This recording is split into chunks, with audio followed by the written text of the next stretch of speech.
থেকে আপনার সম্পদকে একটুখানি চেক দিয়ে আপনার প্রকৃত সম্পদকে যদি আপনি চেক দিতে পারেন, এই সম্পদটা সম্পদশালী হয়ে আপনাকে দেখবে।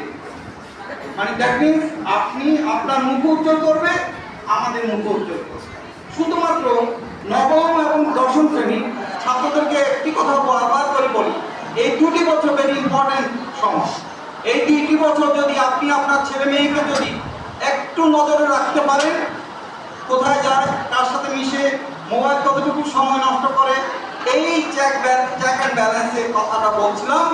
যদি আপনারা কষ্ট করে এই জিনিসটা যদি ব্যালেন্সে আনতে পারেন, ইনশাআল্লাহ এটা প্রকৃত সম্পদশালী হয়ে যাবে। সম্মানিত অভিভাবকবৃন্দ, আমাদের স্কুলের এখানে ছাত্র এবং ছাত্রীরা আছে। এই সময়টা হচ্ছে